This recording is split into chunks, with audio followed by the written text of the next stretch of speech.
Excuse me, officer. Could you tell me where the main entrance is? Harlan spins around. Eyes sweep her up and down. Black woman, jeans, no badge? He spits near her shoes. What the hell is a black like you doing in my parking lot? She stays calm. Shut your mouth. He steps closer. You people don't belong here. This ain't the food stamp office, not Section 8 housing. Get your broke black ass out before I put you in cuffs. A younger officer leans on a patrol car, filming, grinning.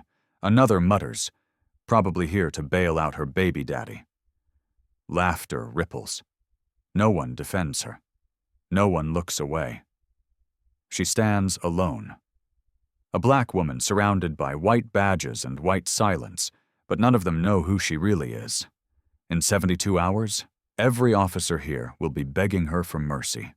June 2023, Chicago, Illinois. Maya Thompson stands in her kitchen at 5:47 a.m. Coffee steams in a chipped mug. Her uniform hangs pressed on the closet door.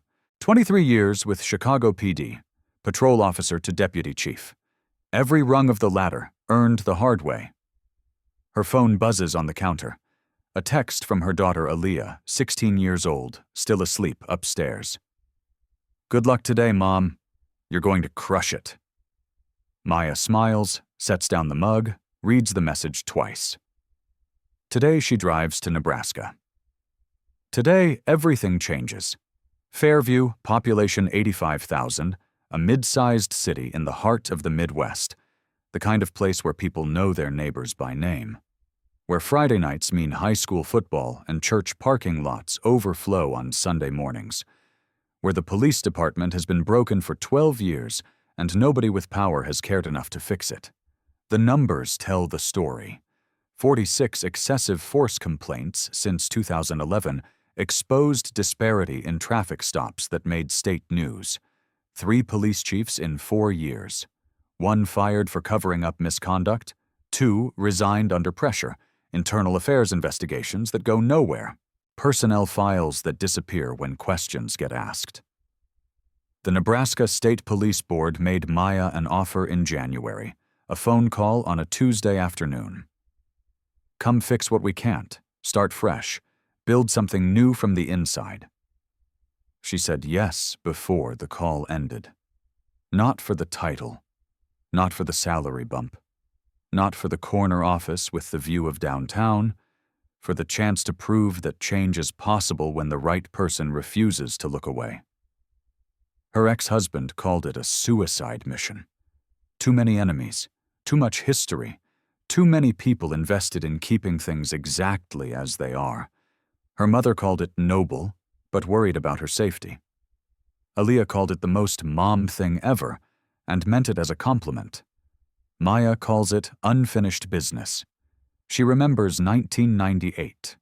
Fresh out of the academy, 24 years old with a pressed uniform and unshakable idealism. She believed the badge meant something sacred. She believed the system worked because good people made it work. Then she watched a fellow officer slam a teenager into a patrol car for talking back. The boy was 14. He was black. He was terrified and crying. His crime was asking why he'd been stopped. Maya filed a report that same night, detailed everything she witnessed, named the officer, requested an investigation. No one believed her. The officer got promoted 6 months later. The teenager's family couldn't afford a lawyer. The report disappeared into a filing cabinet and never came out. That memory never faded. It sharpened with every passing year. The drive from Chicago to Fairview takes 11 hours. Maya planned to arrive Monday morning, badge on chest, formal introductions in the briefing room, press conference at noon with the mayor and city council. But something changed her mind.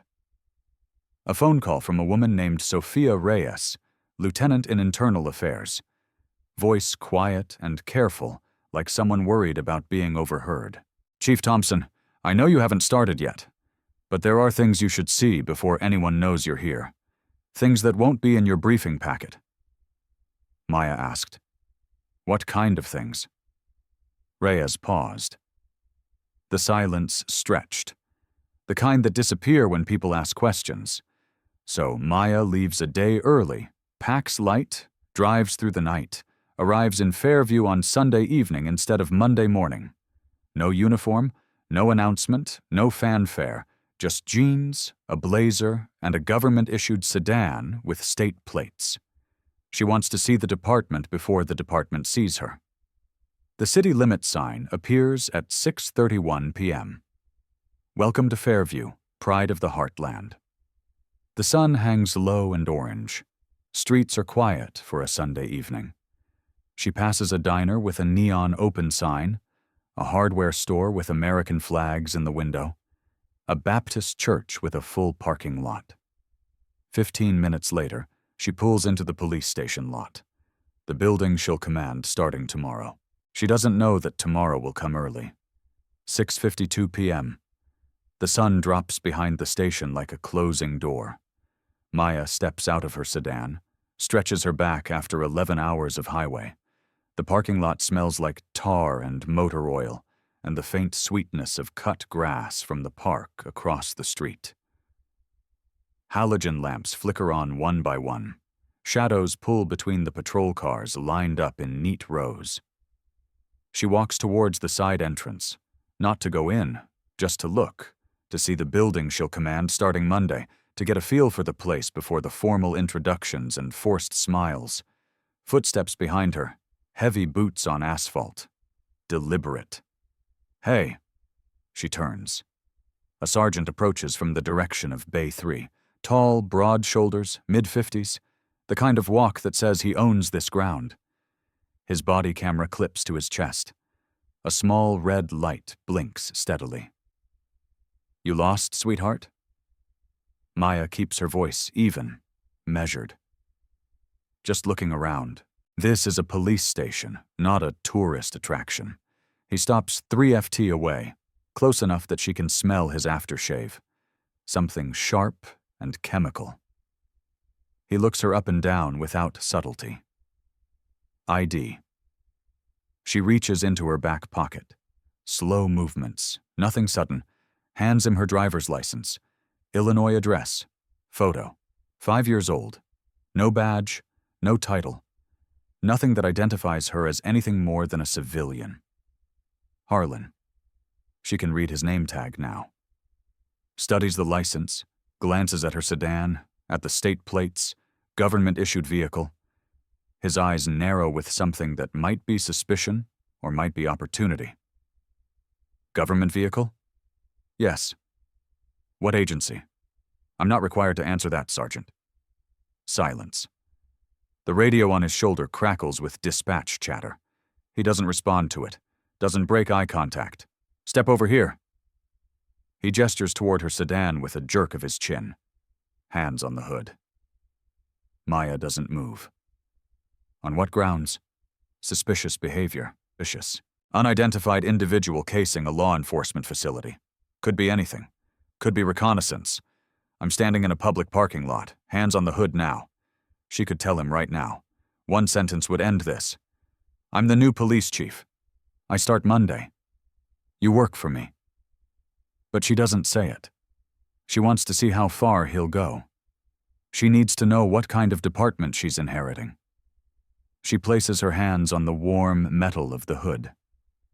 The engine heat bleeds through the paint, still warm from the drive. Harlan steps behind her. His boots scrape the pavement like he wants her to hear him coming. He grabs her left wrist, pulls it behind her back. The grip is harder than necessary. Is this really necessary, Sergeant? I'll decide what's necessary. A second officer arrives, younger, late 20s, crew cut and blank expression. His name tag reads, Keller. He stands 4F'd away, hands on his belt, watching, not intervening, not questioning. Harlan pulls Maya's other arm back. The movement is rough, deliberately uncomfortable.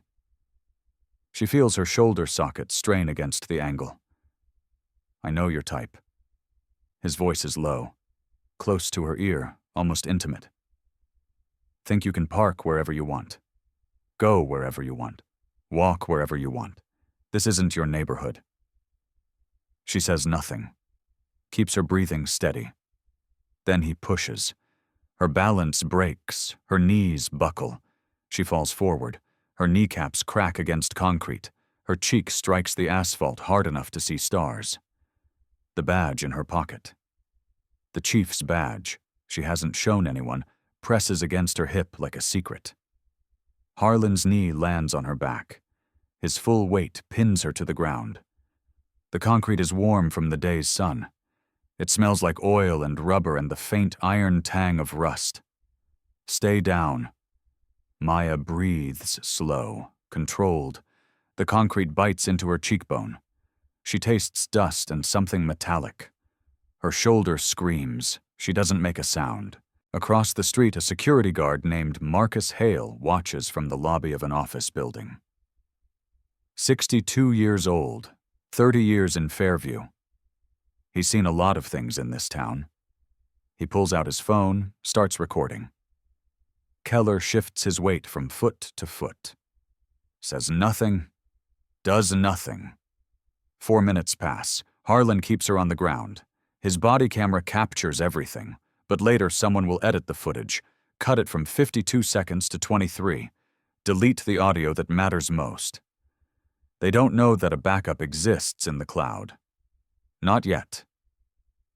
Finally, Harlan pulls Maya to her feet, cuffs her wrists with practiced efficiency, pushes her toward the station entrance. Disorderly conduct. Let's see some ID that actually explains why you're lurking around a police station on a Sunday night. Maya walks, steady, silent. Her face throbs with each heartbeat. Her shoulder burns like fire. She could end this with one sentence. She doesn't. Inside, the bullpen hums with fluorescent light and the smell of old coffee. Monday morning is 14 hours away. Harlan doesn't know what's coming.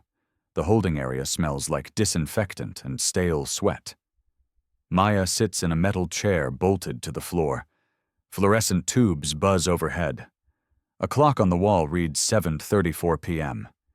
Her wrists ache from the handcuffs. Her cheek throbs with a steady pulse. Harlan left her here 40 minutes ago. Said he needed to run her information. Didn't offer water. Didn't ask if she needed medical attention. Just walked out and closed the door. Through the small window, she watches officers move through the bullpen. Some glance her way. None stopped to ask questions. This is routine for them. Another Sunday, another detention, another person who doesn't belong. At 9:15 p.m., the door opens. A desk sergeant she doesn't recognize hands a form. Warning for disorderly conduct. Sign here. You're free to go. No charges filed, no report taken. No documentation of injuries. Maya signs, takes her belongings from a plastic bin, walks out the front entrance into the cool night air. Her phone shows 6 missed calls from Aliyah. A voicemail. Mom, you said you'd call when you got there. I'm worried. Call me back. She texts. Fine. I'll call tomorrow. Love you. She doesn't mention the blood drying on her sleeve, or the bruise forming along her jaw, or the way her shoulder won't rotate without grinding pain.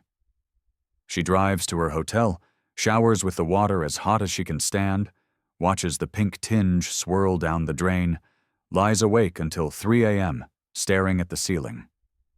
Monday morning is 5 hours away, 7:43 a.m., Fairview General Hospital. Maya sits on an examination table. Paper crinkles beneath her. A nurse photographs her injuries with clinical detachment. Left shoulder, deep tissue bruising consistent with hyperextension. Right cheek, abrasion with minor swelling and subcutaneous hematoma. Both wrists, ligature marks from the handcuffs. The attending physician signs the report. Case number FG062523A. Official medical documentation that will become Exhibit 2 in a federal case. Do you want to file a police report? The nurse asks, then catches herself, realizes the irony. I mean, with another agency. Maya almost laughs. Not yet, but keep copies of everything. 8:45 a.m. back at the station. Different entrance, different posture. Maya walks through the front door in full dress uniform. 4 stars on each shoulder, badge polished to a mirror shine, name tag centered precisely. M. Thompson, Chief of Police. The desk sergeant, the same one who handed her that warning form 12 hours ago, looks up. His coffee mug freezes halfway to his mouth. Chief Thompson? That's correct. I believe there's an all-hands meeting at 9 phone. She doesn't wait for a response. Walks past him toward the briefing room. Her heels click on the linoleum. Each step deliberate, each step announcing her arrival. Word travels through the building like electricity. By the time Maya reaches the briefing room, every officer in the department knows the new chief is here. She's black. She's a woman. She's already inside. What they don't know, what no one knows yet, is that she was here last night too. The briefing room fills. Patrol officers file in with curious glances. Detectives take seats near the back. Administrative staff cluster by the coffee station. Sergeants line the walls with crossed arms and guarded expressions. Harlan stands in the corner near the emergency exit. Arms folded, jaw set. The posture of a man who expects to be validated. His body camera is off now. Regulations don't require it during internal meetings. Captain Leonard Fisk handles introductions. Late 50s, gray mustache, nervous energy crackling beneath forced professionalism. Ladies and gentlemen, please welcome our new police chief, Maya Thompson. She comes to us from Chicago PD with 23 years of distinguished service. Applause, scattered, polite, the sound of obligation rather than enthusiasm. Maya steps to the podium. The room falls silent. She can feel them watching, evaluating, deciding. She scans the faces, finds Harlan's, holds his gaze for 3 full seconds. Thank you, Captain Fisk. I'll keep this brief. She pauses, lets the silence work. Last night, I arrived in Fairview. I came a day early. No announcement, no uniform. I wanted to see this department the way the public sees it, the way the people you serve see it every day. The murmurs begin, whispers traveling from row to row. Harlan's posture stiffens almost imperceptibly. I parked in the visitor lot at 6:52 p.m. Within minutes, I was approached by a sergeant. I was questioned. I was ordered to place my hands on my vehicle. When I asked for legal grounds, I was told my presence was suspicious. The murmurs stop. The room holds its breath. I was forced to the ground, handcuffed, detained for over 2 hours, released with a warning for disorderly conduct. No charges filed, no report documented. Maya pulls a photograph from the podium, holds it up for the room to see. The image shows her face, swollen cheek, a bruised jaw, dried blood at her hairline, medical documentation visible in the corner. This is what suspicious behavior looks like in Fairview. No one moves. No one breathes. She sets down the photograph, finds Harlan again. He's gone pale beneath his tan. Sergeant Harlan, we met last night. You asked who was in charge. She pauses. 1 beat. 2. The answer is, I am. I'm your new chief. Harlan's face drains of remaining color. His arms drop to his sides. His mouth opens slightly. No words come out, effective immediately. You are suspended with pay pending a full investigation. Officer Keller, the same applies to you. Surrender your badges and weapons to Captain Fisk before leaving this building. Keller, standing near the door, freezes. His hand moves toward his badge like he's not sure it's real. This department will operate by the law, all of it, starting now. Maya gathers the photograph, steps away from the podium. Dismissed. She walks out. Her heels click on the linoleum, the only sound in a room of 40 people. Behind her, the silence stretches, then breaks. Chaos. But Maya doesn't look back. The Fairview Gazette runs it by noon, front page above the fold. New police chief suspends officer who detained her night before taking office. Jordan Ellis's byline. Balanced reporting with a sharp edge. Comments flood the newspaper website. Social media erupts.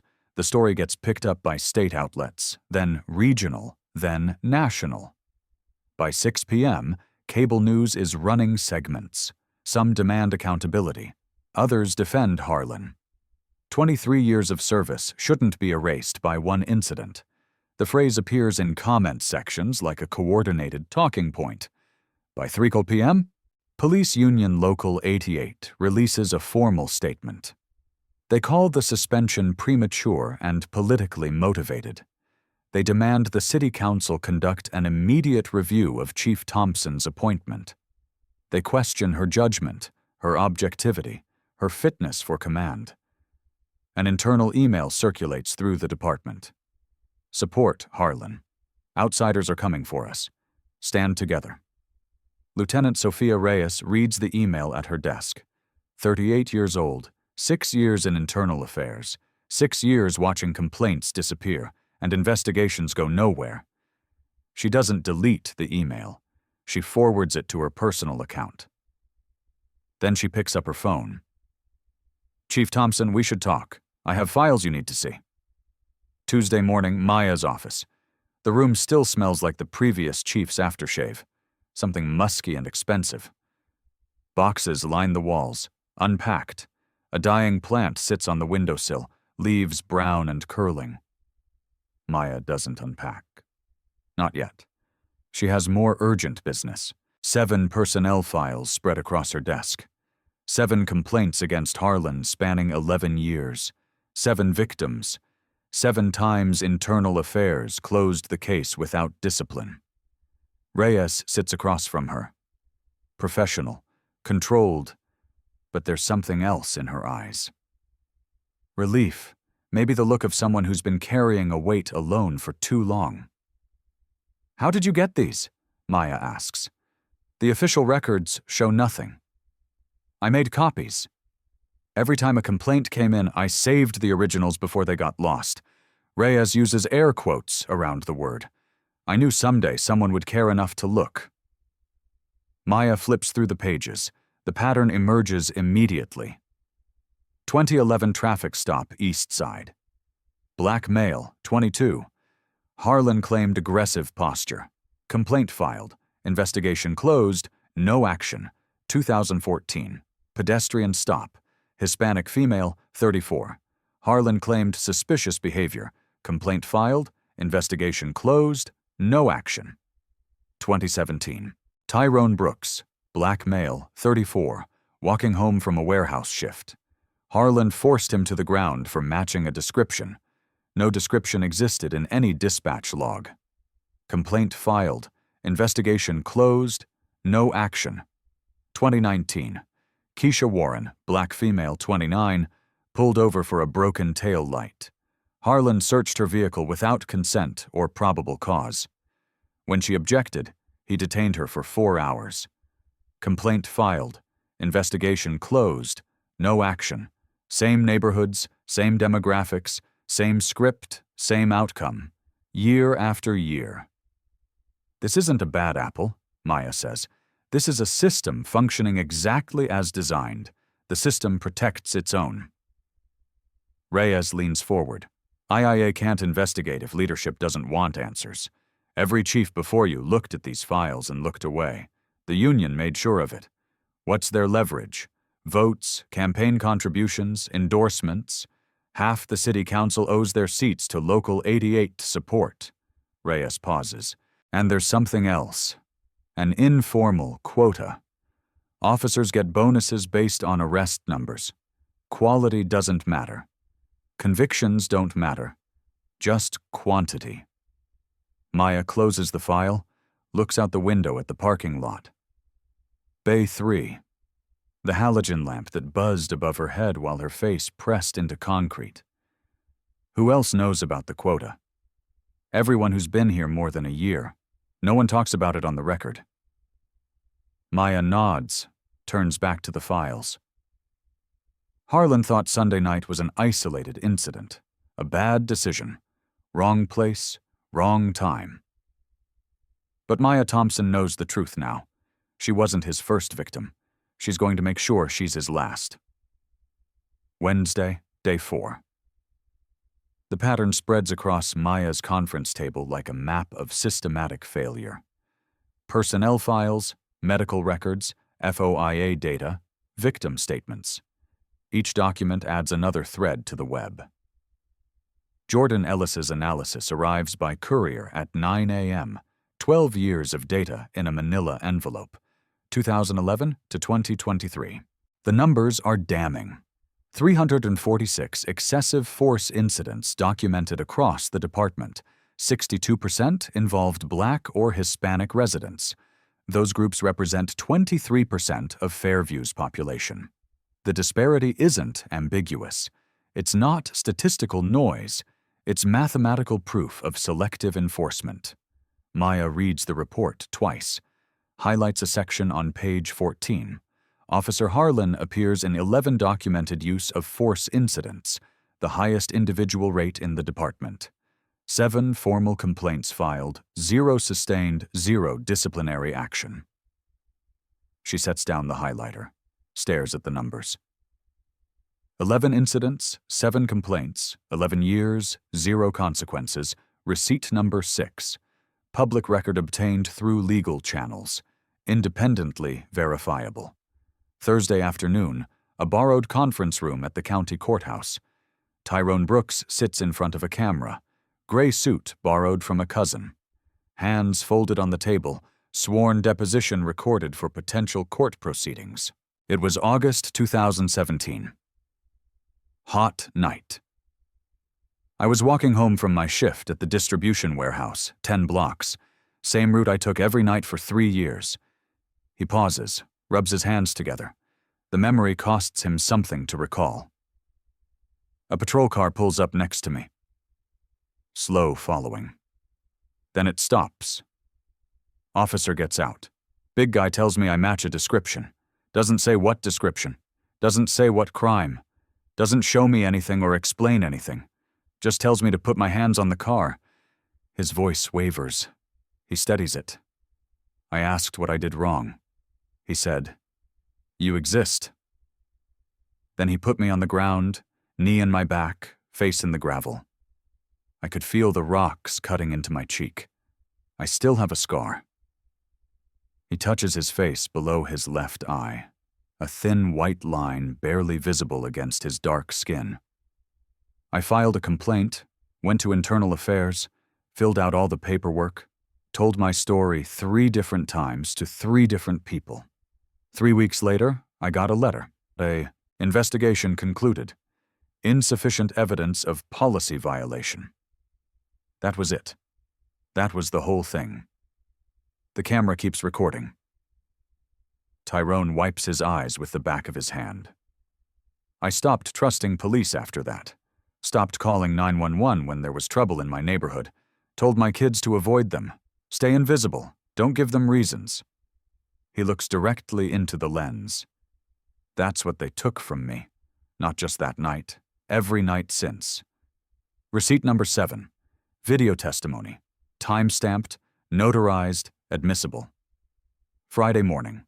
Different location, different victim, same story. Keisha Warren sits in a church basement. 29 years old, works 2 jobs, raising a daughter alone. She didn't want to meet at the courthouse. Too many bad memories. The church felt safer. He pulled me over for a tail light. 1 tail light. 7 Hongsakt on a Tuesday. She shakes her head. Then he made me get out. Made me stand on the side of the road while he searched my whole car. Every compartment, the trunk, under the seats, my daughter's car seat. She stares at the floor. Her hands grip her knees. I asked if he had a warrant. He laughed. Actually laughed. Said he didn't need one because he could smell marijuana. There was no marijuana.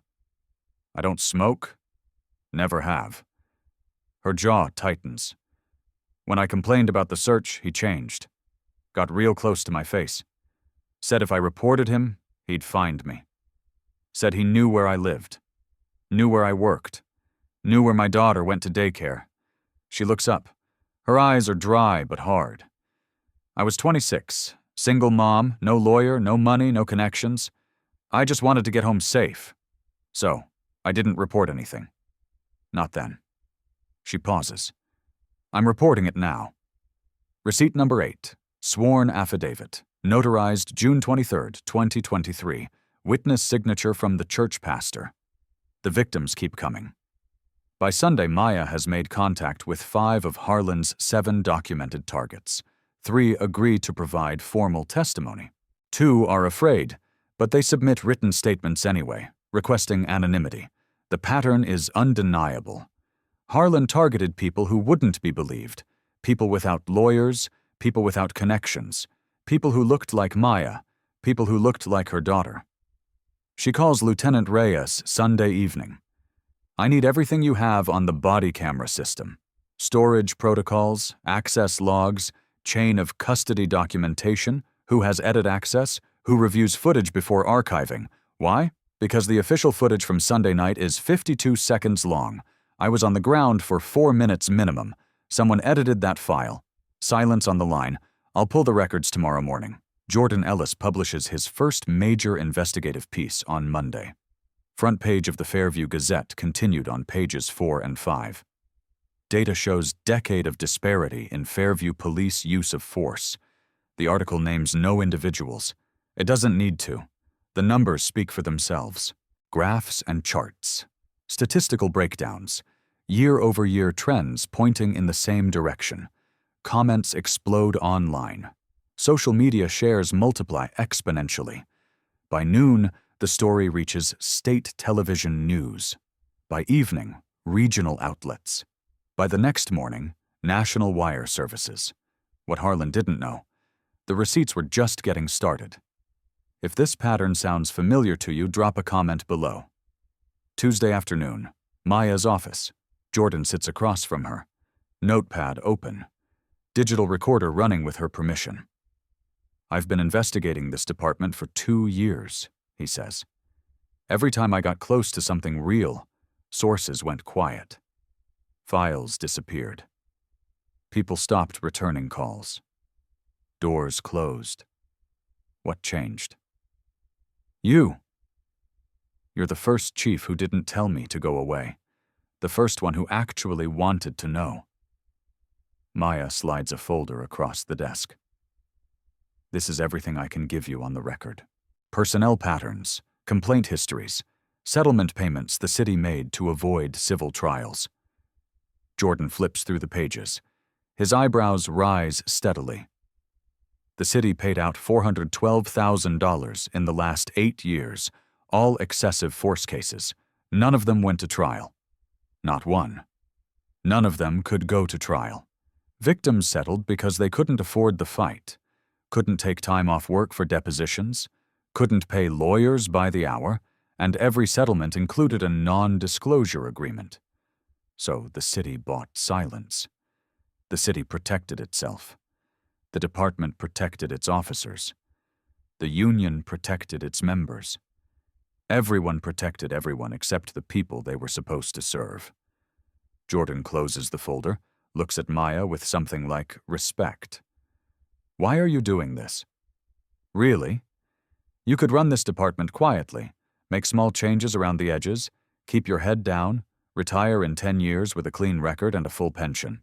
Maya thinks of Tyrone Brooks and his thin white scar, of Keisha Warren and her daughter's car seat, of the 14-year-old boy in Chicago 23 years ago whose name she never learned because quiet isn't working. Quiet never worked, and I'm tired of pretending it might.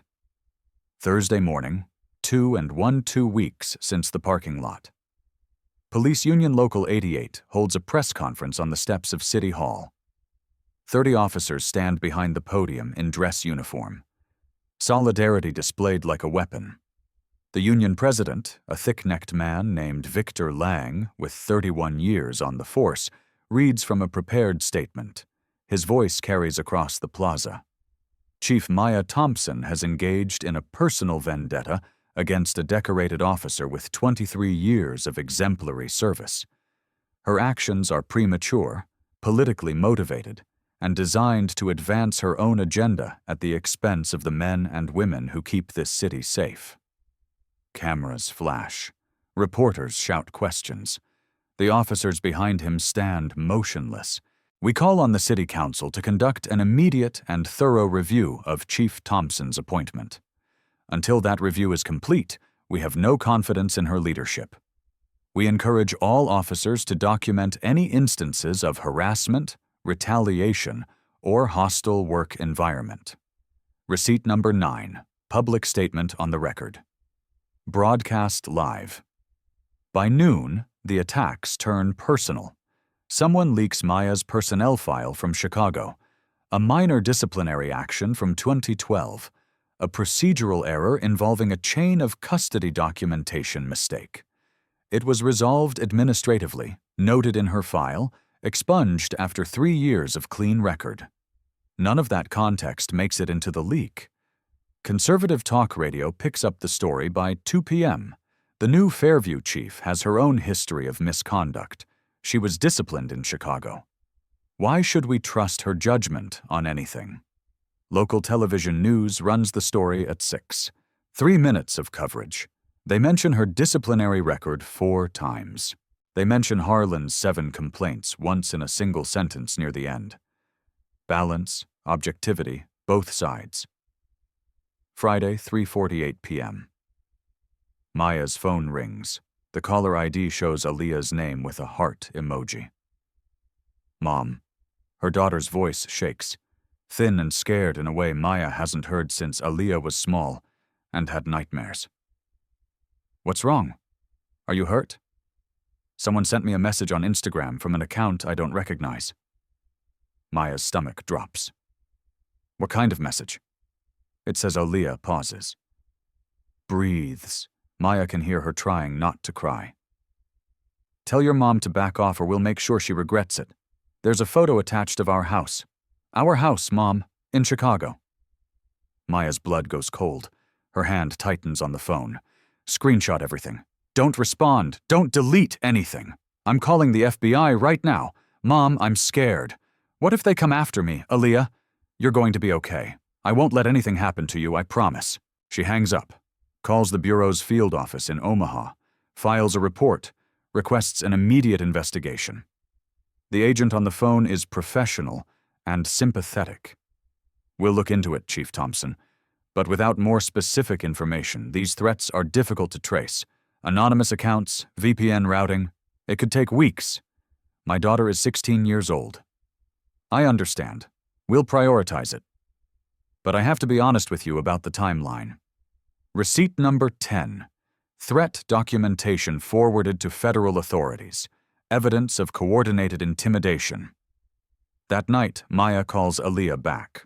11 p.m. Both of them should be asleep. Neither of them can.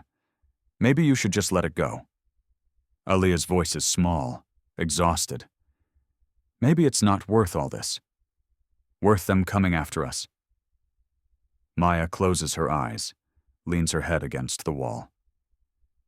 If I let it go, they win. And they'll do it again to someone else's daughter, someone else's mother, someone who doesn't have the power to fight back. But what if they actually hurt you? What if they hurt me? Then they hurt us, but we don't stop. We don't give them that power.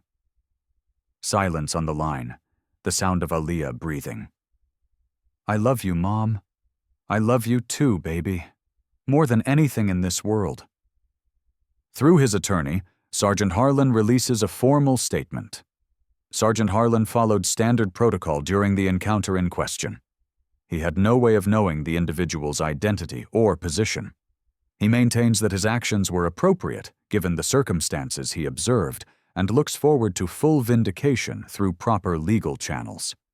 He has served this community with distinction for 23 years and deserves the presumption of innocence. The statement is printed in full by the Fairview Gazette.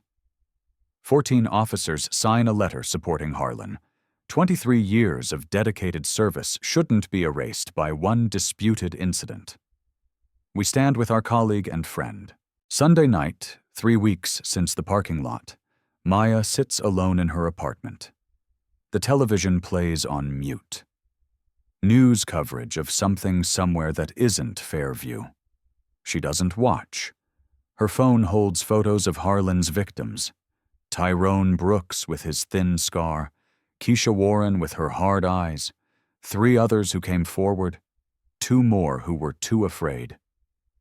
She thinks about the union statement, the leaked personnel file, the threats against Aaliyah. They aren't just fighting her. They're fighting the idea that accountability is possible, the concept that power has limits, the notion that badges don't grant immunity. For the first time since she arrived in Fairview, Maya considers walking away.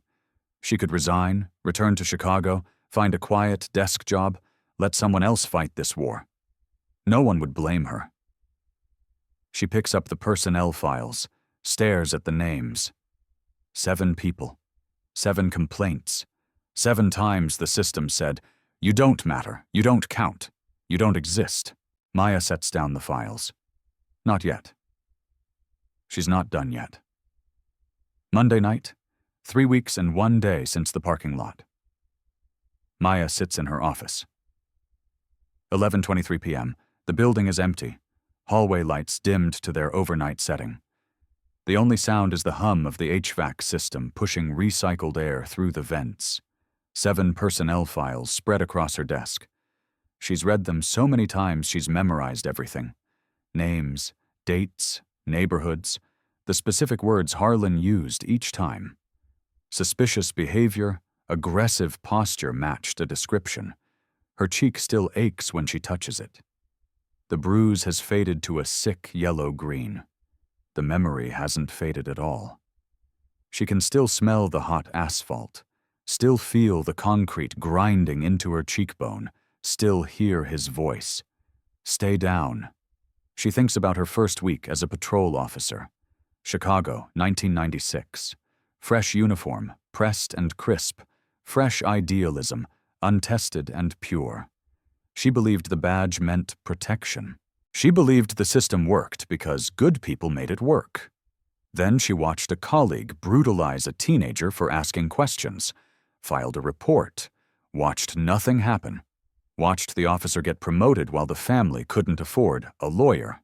23 years later, she's still filing reports, still watching the system protect itself, still fighting the same battle against different faces. Maybe they're right. Maybe one person can't change anything. Maybe the system is too big, too entrenched, too invested in its own protection. Maybe she should have stayed in Chicago. Her phone buzzes. Aaliyah calling at nearly midnight. Maya answers immediately. "Mom, it's late. Are you still at work?" "Yeah, just finishing up some things. Are you okay?" "You sound, I don't know. Not like yourself." Maya doesn't answer right away. The question hangs in the silence between them. 1,000 miles of phone line connecting mother and daughter. "I don't know, baby. I really don't know anymore." She hears Aaliyah breathing, waiting, giving her space. "Remember when I wanted to quit track?" Aaliyah says finally. "Freshman year, I was terrible. I was dead last at every meet. My lungs burned and my legs ached and everyone else was faster and I wanted to give up. I remember you told me something. You said quitting is easy. Quitting is just one decision, and then it's over. But living with quitting, that's hard. That's every day wondering what might have been." Maya closes her eyes.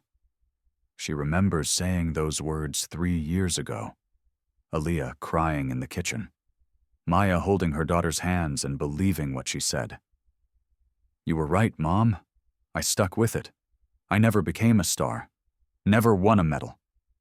But I didn't quit. And I'm glad I didn't. I'm proud I didn't."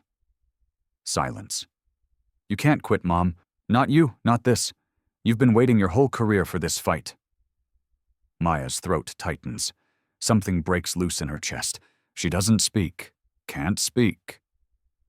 "I love you," Aaliyah says. "Whatever happens, however this ends, I'm proud of you. I've always been proud of you." The line goes quiet. Maya sits in the darkness of her office. She thinks about Tyrone Brooks, who stopped trying because no one believed him. She thinks about Keisha Warren, who stayed silent because she was afraid. She thinks about the 14-year-old boy in Chicago slammed into a patrol car for talking back. She never learned his name. She never forgot his face. For a moment, it looked like the system would win again, but Fairview wasn't done. Maya stands, gathers the files, turns off the desk lamp. The building is silent. Her footsteps echo in the empty hallway. Tomorrow she'll make more calls, push harder, find more allies. The system has had 12 years to entrench itself. Maya has had 3 weeks. 3 weeks is enough to start. Tuesday morning, the phone rings before dawn. Chief Thompson, this is Marcus Hale, the security guard from the building across the street. Maya sits up in bed. 5:47 a.m. I remember you, Mr. Hale. You were there that night. I recorded what happened on my phone. Different angle than any body camera. Shows the whole thing from start to finish. Her pulse quickens. Why are you calling now? Because I saw the news. What they're saying about you, the union press conference, the threats, it's not right. None of it's right. He pauses, takes a breath. I'm 62 years old. I've lived in Fairview my whole life. Watched that department do whatever it wanted to whoever it wanted. Watched people complain and nothing change. Nobody ever stood up and stayed standing. You stood up. What do you want to do with the video? I want to post it, put it online, let people see the truth for themselves. Wednesday evening, 6 p.m. Marcus Hale uploads his video to every social media platform he can figure out. Facebook, Twitter, YouTube, Instagram. 2 minutes and 43 seconds of footage. A different angle than the body camera, wider frame, clearer perspective. No audio gaps. It shows Maya standing calmly by her car. Compliant, cooperative. It shows Harlan approaching with aggressive posture, grabbing her arm, forcing her to the ground without provocation, kneeling on her back for minutes while she lies motionless. It shows Officer Keller standing 4 feet away, watching, hands on his belt, doing nothing. By midnight, the video has 800,000 views. By Thursday morning, 2.3 million. By Friday, it's been shared by national civil rights organizations, legal advocacy groups, and major news networks. The hashtags spread like fire. Chief Thompson, Monarchrosh Fairview. Reform. Riker accountability, now receipt number 11. Viral witness footage, independent source, unimpeachable. Thursday afternoon, Tyrone Brooks calls Maya directly. I found Keisha Warren. We talked last night. 3 hours on the phone. First time either of us spoke to someone who understood. How is she? Angry, relieved, ready to stop hiding. He pauses.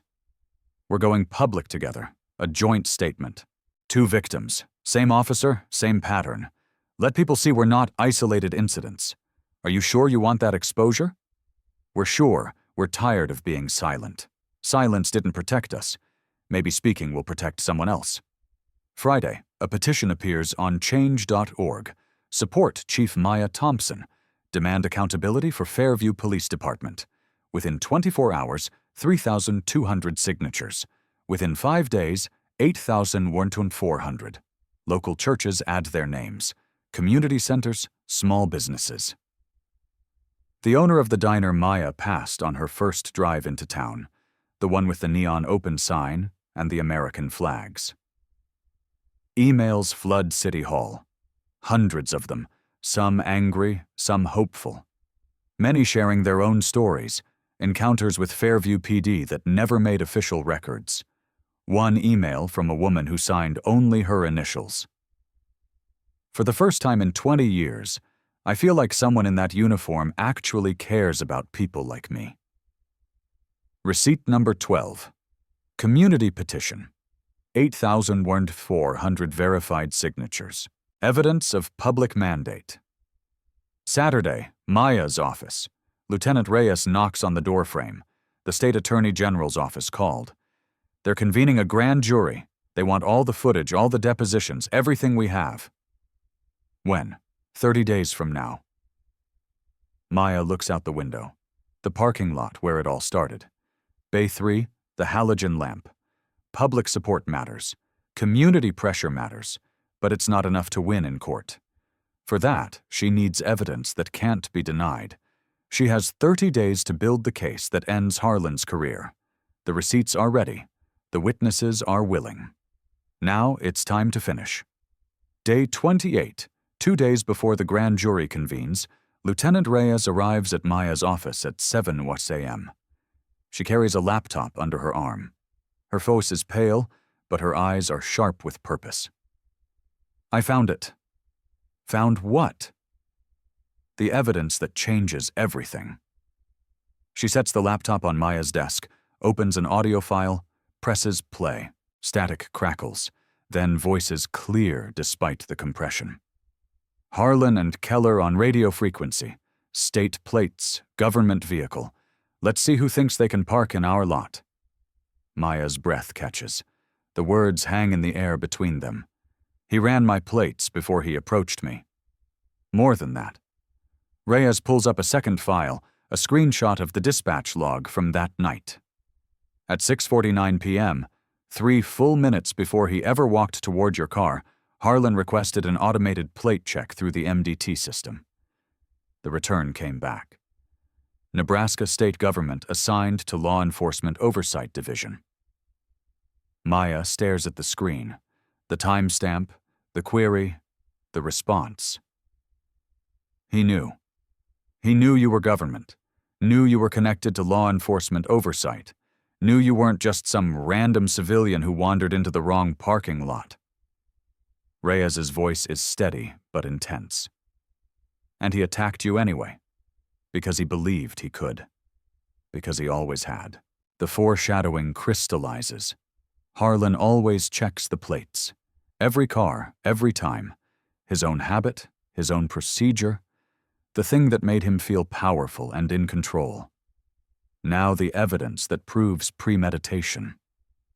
This changes the entire case, Maya says slowly. It changes the charge. Reyes leans forward. This isn't excessive force against a civilian. It's not even simple assault. He knowingly and deliberately attacked someone he knew was a government official. That's assault under color of law. Federal Statute 18 U.S.C. Section 242. Maximum penalty of 10 years. Receipt number 13. Full body camera footage plus radio transcript plus dispatch log plus MDT query record. The evidence trifecta unassailable. Maya spends the next 48 hours in preparation mode. She compiles every receipt into a master file, organizes every deposition chronologically, builds a timeline that starts with Harlan's first complaint in 2011 and ends with the parking lot in 2023. 11 years, 7 victims, 1 officer, 0 accountability until now. She calls the State Attorney General's office. I have new evidence, audio, and data records proving Sergeant Harlan knew he was approaching a government official before he initiated contact. The assault was premeditated. The prosecutor listens, reviews the files over a secure connection, calls back within 2 hours. This is actionable. We're adding federal charges to the state indictment. If the grand jury returns a true bill, Harlan faces felony counts under both jurisdictions. What about Keller? Failure to intervene accessory after the fact. He'll be named as a co-defendant. Maya hangs up, sits in silence. Harlan thought the edited footage would protect him. He thought deleting the audio would erase the truth. He forgot about the cloud backup, forgot about the dispatch log, forgot about the MDT records that timestamp every query. The same system that protected him for a decade is about to take him down. Sunday night, the night before the grand jury, Maya stands at her kitchen window. The street outside is quiet. A neighbor walks a dog. Porch lights glow warm against the darkness. Her phone buzzes. Aaliyah. Good luck tomorrow, Mom. No matter what happens, I'm proud of you, Maya types back. Thank you, baby. I'll call you when it's over. She sets down the phone, catches her reflection in the dark glass. 3 weeks ago, she was face down on asphalt, badge in her pocket, concrete biting into her cheek. Tomorrow, she walks into a courthouse, head high, evidence in hand. The truth has waited 11 years. It won't wait anymore. Day 30, State Courthouse, 9 a.m. The grand jury room is wood-paneled and windowless. 18 citizens sit in tiered rows, faces neutral, attentive. A court reporter types silently in the corner. The seal of Nebraska hangs above the judge's bench, scales of justice balanced in bronze. Maya doesn't testify. She's the victim and the complainant. But today, the evidence speaks for itself. The prosecutor begins with the body camera footage, unedited, full audio, all 4 minutes and 12 seconds. The jury watches in absolute silence. Harlan's voice fills the room, clear and unmistakable. "You lost, sweetheart. I know your type. Stay down." The footage shows everything. The grab, the push, the knee on her back, 4 minutes on the ground, then the radio transcript. 52 seconds that reframe everything that came before. State plates, government vehicle. Let's see who thinks they can park in our lot. The prosecutor pauses, lets the words settle into the silence. Sergeant Harlan ran the plates before he approached Chief Thompson. He knew she was a government official. He knew she was connected to law enforcement oversight. He attacked her anyway. This was not a mistake. This was not excessive force. This was premeditated assault under color of law. The jury members shift in their seats. Several take notes. Others stare straight ahead, processing. Tyrone Brooks testifies via video deposition.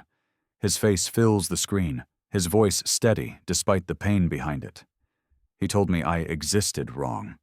That was his reason. That was enough for him. Keisha Warren follows. He said if I reported him, he'd find me. I believed him. I stayed silent for 3 years because I believed him. Receipt after receipt, victim after victim, pattern after pattern. A picture emerges, not of a single bad decision, but of a career built on intimidation. Midway through the afternoon session, a door opens at the back of the room. Harlan's union attorney stands. His face is tight with something that looks like resignation. "Your Honor, I wish to make a statement on behalf of Police Union Local 88. The room goes still. After reviewing the evidence presented today, the union has determined that it can no longer provide legal representation to Sergeant Harlan in this matter. We are withdrawing our support effective immediately. Gasps ripple through the gallery. Reporters' pens freeze above notebooks. Harlan, seated at the defense table, doesn't move. His face has gone gray. His hands rest flat on the wood, perfectly still, abandoned. By the system he spent 23 years protecting. When the evidence is undeniable, the prosecutor observes even loyalty has limits. The grand jury deliberates for 93 minutes. At 4:52 p.m., they return with their finding. True bill indictment on all counts. Assault under color of law, 18 U.S.C. Section 242, felony up to 10 years federal imprisonment, additional state charges, assault in the second degree, false imprisonment, tampering with evidence, official misconduct, Officer Keller, failure to intervene. Accessory after the fact, Harlan is taken into custody directly from the courtroom. Handcuffs click around his wrists, the same sound Maya heard 4 weeks ago in the parking lot. Receipt number 14. Grand jury indictment. Justice finally on the official record. Outside the courthouse, reporters crowd the steps. Cameras flash. Microphones thrust forward. Maya walks out the front entrance, uniform pressed. Badge polished, posture straight. "Chief Thompson, how do you feel about today's verdict?" She stops, considers the question carefully. This is how the system is supposed to work. When it works, justice is possible. When it doesn't, people suffer. Today, it worked. She walks to her car, doesn't look back. 23 years of impunity ended with 52 seconds of audio. 8 weeks later, Harlan pleads guilty to avoid a public trial. 8 years federal custody, loss of pension, permanent revocation of law enforcement certification. He will never wear a badge again. Officer Keller pleads no contest, 2 years supervised probation, terminated from the force. His name enters the state's decertification database. 2 additional officers involved in editing the body camera footage resign before their disciplinary hearings conclude. Their names join the permanent record of officers barred from law enforcement in Nebraska. Police Union Local 88 holds emergency leadership elections. 3 longtime officials lose their seats. The new president issues a public statement acknowledging past failures in accountability. Fairview Police Department begins reform. Mandatory de-escalation training for all officers. New body camera protocols with tamper-proof cloud storage. An independent civilian oversight board with subpoena power. Mental health response teams for non-violent calls. Lieutenant Sophia Reyes becomes head of internal affairs. Her first act, reopening cold complaints from the past decade. The department that protected Harlan for 11 years finally answers to the law. Maya Thompson stands in her office. The boxes are unpacked now. A new plant sits on the windowsill, green leaves reaching toward the light. She looks at the photograph on her desk. Aaliyah at graduation smiling, holding her diploma. Her phone buzzes. A text from Tyrone Brooks. "Thank you for believing us when no one else would," Maya types back. "Thank you for being brave enough to speak." She started face down on asphalt, badge in her pocket, concrete biting into her cheek. She ended standing in front of a department that finally answers to the law. Some people wait for change. Maya Thompson became it. A badge doesn't put anyone above the law, not anymore. If you believe accountability matters, subscribe. If this story moved you, leave a comment. I read everyone. Thank you for listening.